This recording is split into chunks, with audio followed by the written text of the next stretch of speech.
Bonjour à tous, c'est Nicole et aujourd'hui on se retrouve pour la troisième partie du tutoriel concernant la réécriture d'URL. Donc je vais tout de suite vous montrer ce que nous allons apprendre à faire.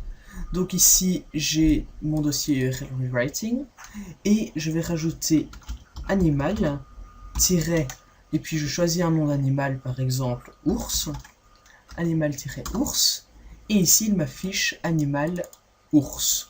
Si je mets animal raton laveur,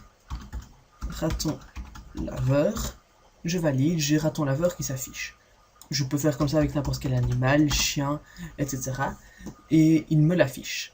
Alors, en réalité, ce qu'il est marqué ici, enfin le navigateur interprète ce qu'il est marqué ici comme index.php, point d'interrogation animal égale chien. Et ici, vous allez voir, il m'affiche exactement la même chose. Donc notre but, c'est de faire en sorte que le navigateur interprète le animal-chien en index.php, point d'interrogation animal égale chien.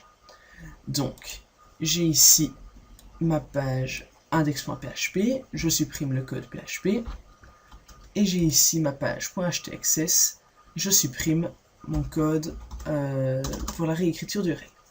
Donc ici j'ai le code de base, et on va rajouter la rewrite rule,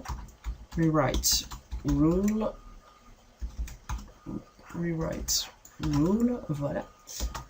Animal, donc ce que l'utilisateur voit, tiret, ici entre parenthèses, nous allons mettre une expression régulière. Donc on va choisir de A à Z en minuscule, de A à Z en majuscule, l'underscore et le tiret. Donc le tiret, on doit le précéder d'un backslash. Et voilà. Donc on peut aussi choisir de mettre des chiffres, mais bon, ce ne sera pas vraiment utile pour nous étant donné que ce sont des animaux. Mais si vous voulez, vous avez qu'à rajouter des chiffres en faisant comme ça 0 à 9. Donc ici j'ai mon expression régulière, donc qui peut admettre soit des lettres minuscules de A à Z, des lettres majuscules de A à Z, des underscores ou des tirets. Et derrière, on rajoute un plus, vu qu'ils peuvent être utilisés plusieurs fois. Ensuite, on met un espace, et on met notre lien que le navigateur doit interpréter, donc index.php, point d'interrogation animal, égale $1. Donc pour récupérer la première parenthèse. Voilà, j'enregistre ceci et vous pourrez constater que rien ne se passe ici, rien affiché. Maintenant nous allons faire le code PHP. Donc on démarre nos balises PHP. Hop. PHP.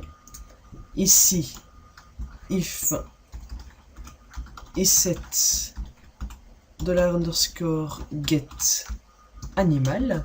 Donc on va voir si la variable get de l'animal existe bien. Si elle n'existe pas, on ne fera rien, mais si elle existe, donc que l'utilisateur a bien tapé quelque chose ici, eh bien on lui affichera son animal.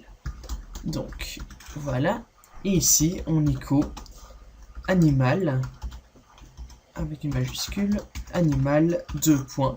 Ici un espace, un point de concaténation, et ici notre variable $_get animal. Voilà. Donc maintenant, si j'actualise ma page, on a toujours notre chien avec la variable get qu'on a toujours utilisée. Et ici, on va mettre animal-chien, et notre chien est toujours affiché. Je peux mettre ours, je peux mettre tout ce que je veux, ça fonctionnera.